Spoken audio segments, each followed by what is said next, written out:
Everyone, and welcome back to another Phasmophobia video. In this video today, we are doing more of a beginner-friendly video. I'm going to try to train a little bit, teach more about the game for anyone who's wanting to improve. We're going to start off with just the starter items only, and we're going to go into Tanglewood. Of course, that's what everyone starts out with. It's probably everyone's favorite map to play. We're going to go into Tanglewood, and we're going to just show you a methodical way of kind of figuring out the ghost room, trying to figure out the ghost, and after that, we're also going to do a run with all of the tier 1 items, just so you can kind of see how some of them function, how some of them work.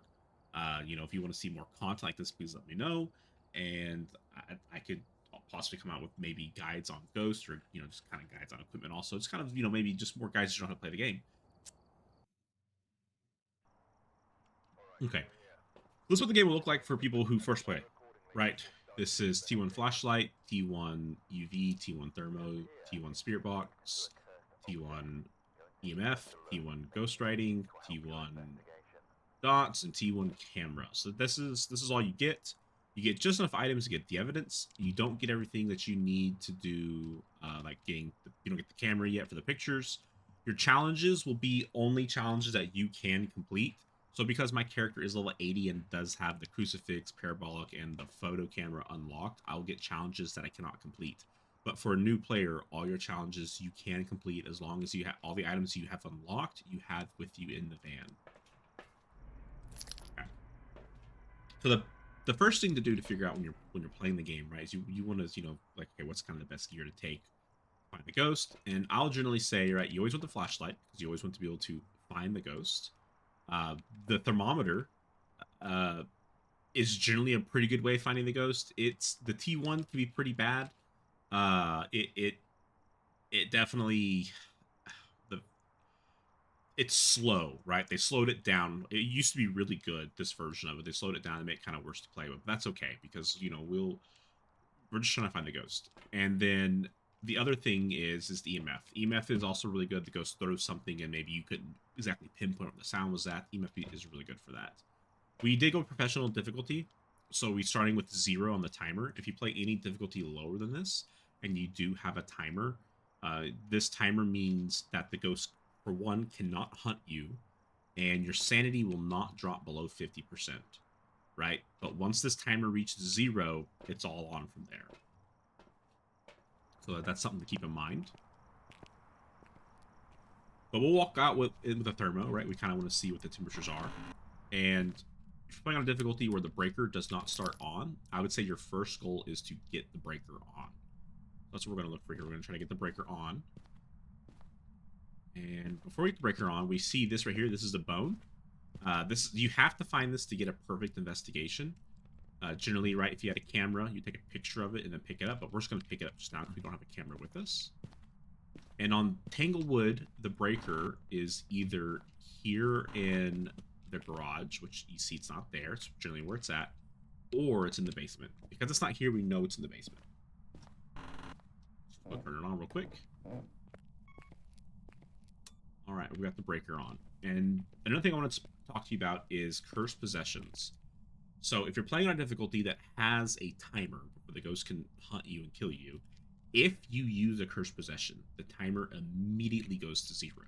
So you want to make sure that if you're trying to learn the game possibly, and you're trying to learn how to use equipment, you're trying to find ways, here and there, don't touch the cursed possessions, right? It's the mirror, the cards, the Ouija board, the cursed doll, the monkey paw, music box, and the summoning circle. If I missed any, let me know. But our big thing here now is we're trying to find where the temperature goes down real low. But we don't have to now, because the ghost turned this light switch on, right? And so with this light switch on, we now know that this is probably the ghost room, which we can come in here with the thermostat and check. And you see the temperature is now dropping a little more rapidly than what it was previously. This is a telltale sign that this is most likely the ghost room. You can see our breath too. It got low, start seeing our breath. So this is most likely the ghost room. If it's not here, then it's probably in one of these rooms. But as you see, if I enter the garage, right, the thermostat starts raising back up. And is it gonna continue going up? Uh, yep. So we know that this is not the ghost room, right? That's kind of how you use a tier 1 thermostat to check and see, where the ghost room's at, and the freezing breath helps, of course, too.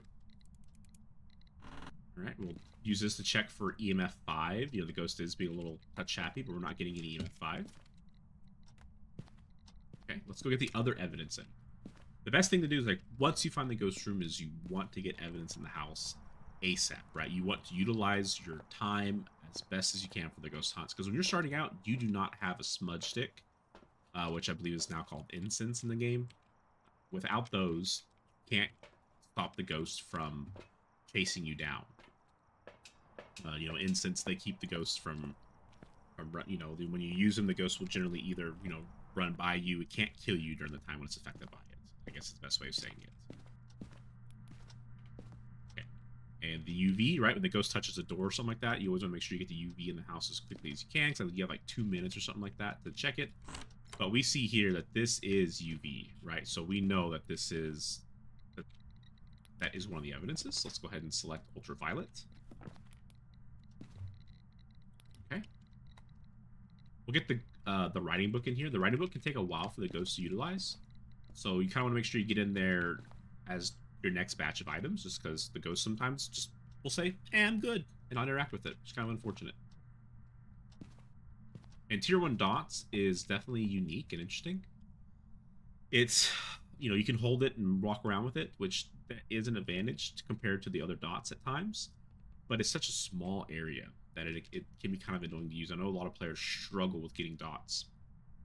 I know in the tutorial, the way the dots worked is you get pointed it at the ghost, and you can see the silhouette of the ghost. That's not how dots actually works. I don't know why it's that way in the tutorial, but the way dots work is the ghost has to interact with it. Okay, if the ghost does not interact with dots, the ghost will not be visible. Okay, that is how that process works. So what you generally want to do is, you use the place key, the F key, wherever you have it set to, remote controller, whatever it is, to set the dots down, just so it gives you a good area. What? Okay.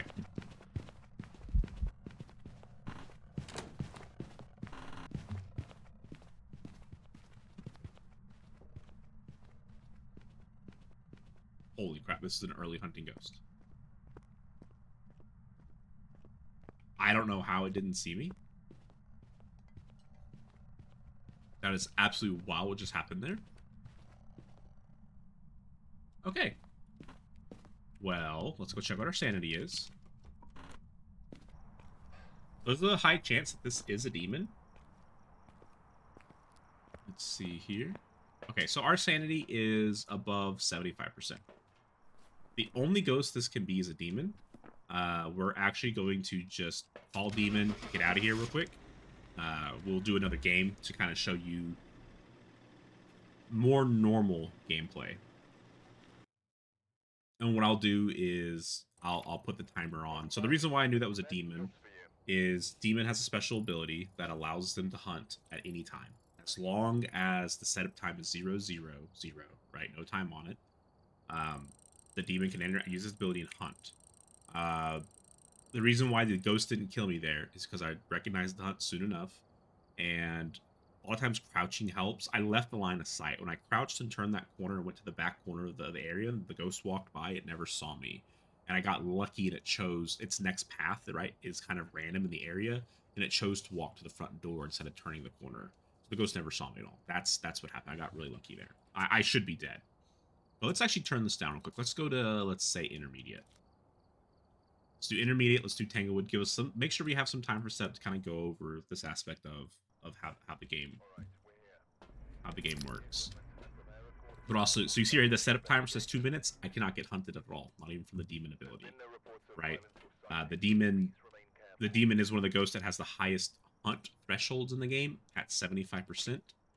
And see, I was above the 75%, so that means it had to be a demon.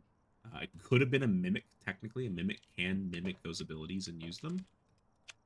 But we went with demon. So I guess we kind of got lucky because all we had was UV, and UV is a mimic evidence. So it'd have been hilarious that was a mimic. I'd have been wrong.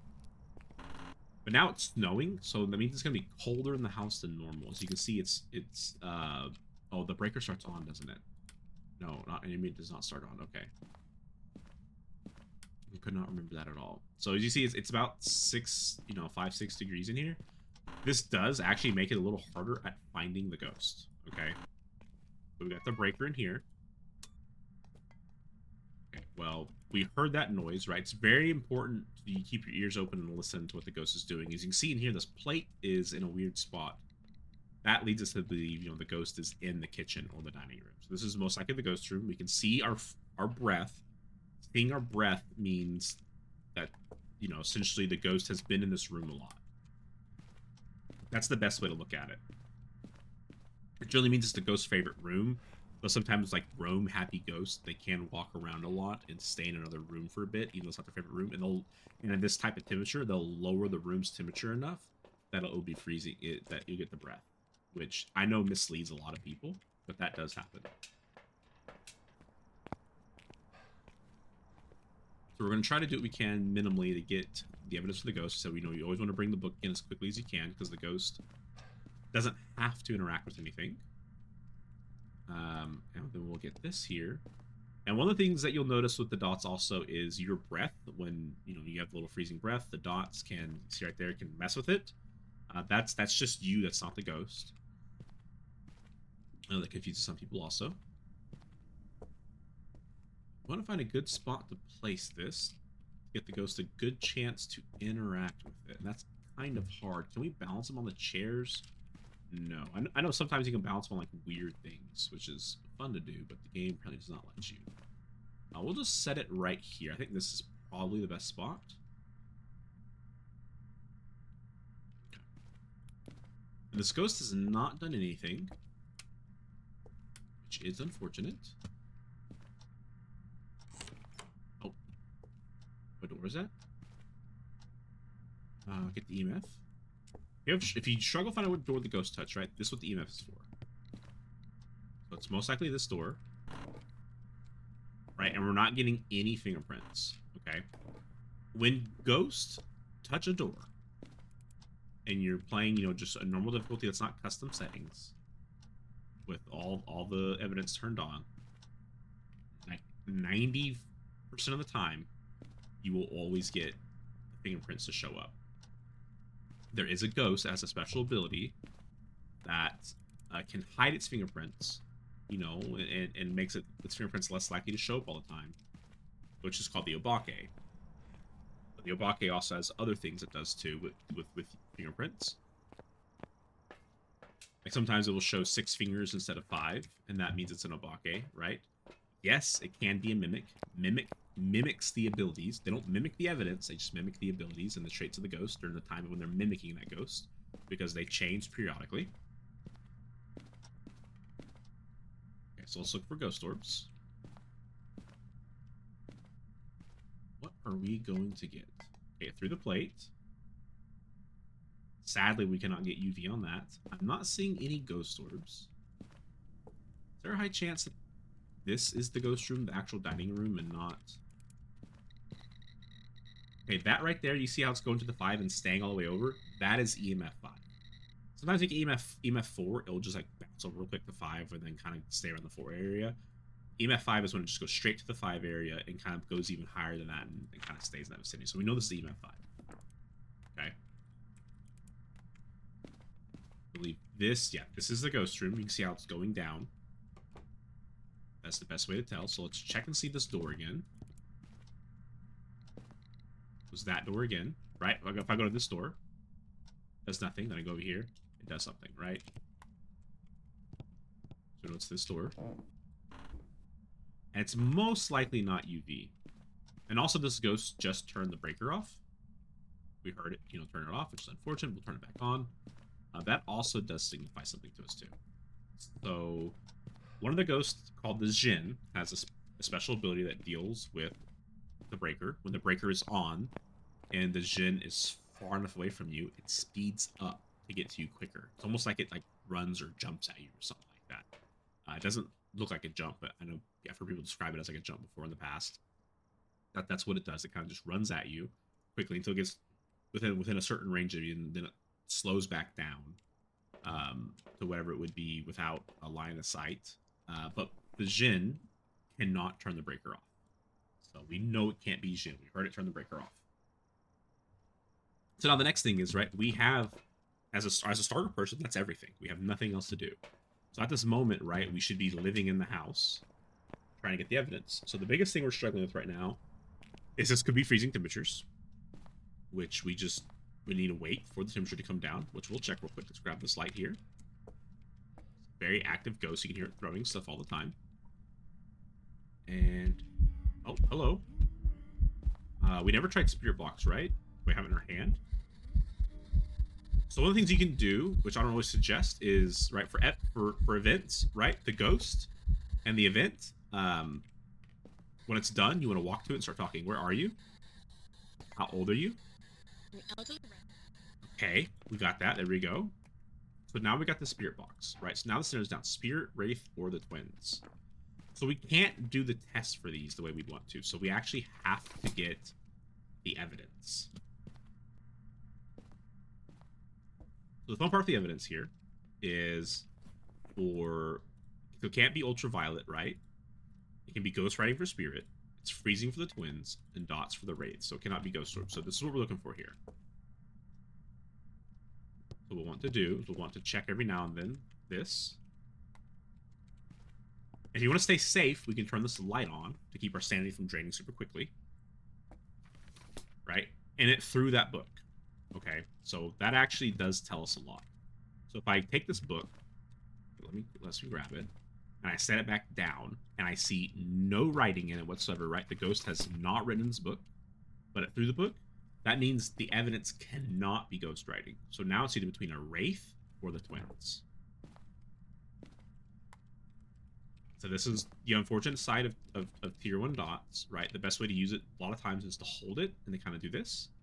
You have to wait for the ghost to interact with it. And this ghost is interacting a lot, which is really good for us. But there's a lot of items here for the ghost to interact with. So the ghost, may want to do something else, which is fine. So maybe we stand in this corner here. Maybe we turn this light on.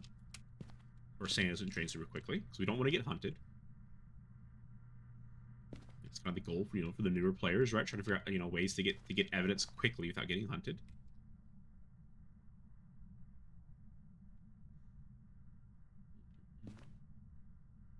Kind of looking. Make sure every now and then, right, we check the temperatures, because the temperature is not perfect. Funny enough, you actually see the temperatures going up, right? See, it's just climbing. There's a high probability that this ghost changed ghost room. So now we have to find the ghost room. Generally, when this happens to me, the ghost has gone to the basement from that dining room area. This ghost did not. This ghost is definitely not in here anymore, right? Like, look at the temperatures, just going.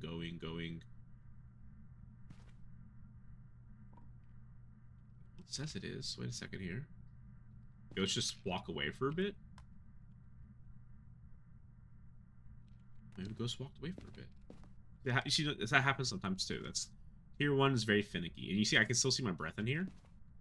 Like, there's a high probability that the ghost is probably still in here. Oh, right there. You see that? That is dots. I know it was very hard to see, but just below the ghost was crawling on the ground. You could barely see its head. That was dots here. So that means this is a wraith. Okay. As we were higher level in the game, to have salt, the best way to check for a wraith would be to place salt on the ground. And the wraith cannot step in salt. So you would just, if the ghost didn't step in salt, then boom, you're good to go. But we got wraith selected. We did all the objectives we could. We can't take pictures yet, so we can't get a perfect game. So now the next thing that we're going to do is we're going to bring in all the tier 1 items. We're going to put all of them in the game and just kind of show you the game on that perspective on how you play it. And we will do it on professional since we have all the items. Okay. All tier 1. Exit out. Beautiful. Disable, enable loadout. Okay. Back to Tanglewood, because that's what most people play in this game. Okay. And this is what the truck looks like when you have everything. Now, when you're playing single player, you don't need all this stuff, but I put in here just for y'all.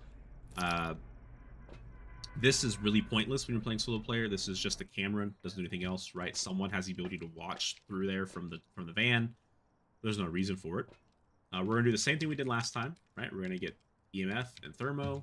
And this time we're gonna pick up matches. You can have 4 inventory items, and matches has to be one of the 4. Have 4. There's a special pocket for them for your little lighters and everything, which is a great addition to the game. But now, we're playing said professional, so there's no setup time. So our goal is to get the breaker on. It's starts off professional difficulty and intermediate, as you saw. We're gonna go right in here. We're gonna check, and we're gonna see it's not in here. And we're going to check and see. Yeah, it's down here, of course. It's on. And so a lot of times we play this game, one of the best things to kind of do to get, kind of check and see is trying to figure out where the hiding spots are. So when the ghost hunts you, you can hide pretty quickly. Okay, so we see the bone here. But we're not going to pick it up this time because now we have the camera. And we can take a picture of the bone. So but first we want to find the ghost room, which it's not any of these rooms.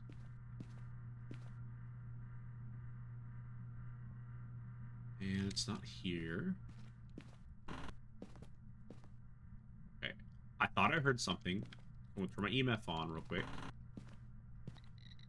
Yeah, EMF 5. So the ghost touched something in here. So we already have one of the evidences. It's EMF 5. I think it touched one of these shoes. I can't really tell you. Like it could be actually in here through the wall. Touched something. But it did not. But yeah, I thought I heard something over here. So the ghost is... Just FYI, this is all one room. The bathroom, the closet, and here, this is all one room. So if this is the ghost room, it's everything here.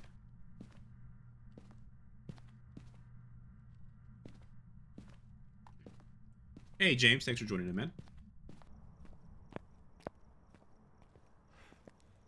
Okay.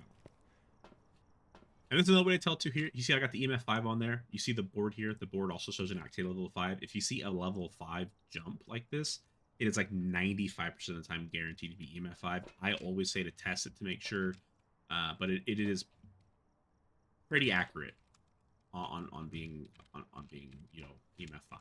But I always tell people test, make sure, because there's a high chance, because a high chance it's not correct. So I believe it's like a plus 1 or minus 1. Like the ghost does an EMF 4, right? It has a chance that's a plus 1 on the board, so it's a 5, something like that. If I believe.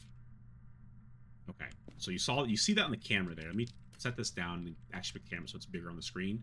Those little orbs there moving, kind of appearing and moving around. That doesn't mean that's where the ghost actually is. That just means this is the ghost's favorite room, and the ghost has ghost orbs as an evidence. So now we also have ghost orbs. So we're getting this really quickly. So now this means it's either Raiju or Obake, which Raiju is dots and Obake is ultraviolet. So it cannot be any of these. This is going super quick, which I'll take. What we're going to do is, it can't be the book, right? We're going to place it down anyways, just because we have it. We're going to get a picture of this bone here, and we're going to pick it up. So that gets us one of the pictures. This ghost is going wild, man. What did you just throw? Up here. All right, you want to check your photos and see if you got it right. You want a 3-star interaction, which they are actually changing here at some point in the future. They did show us some of those changes they are making.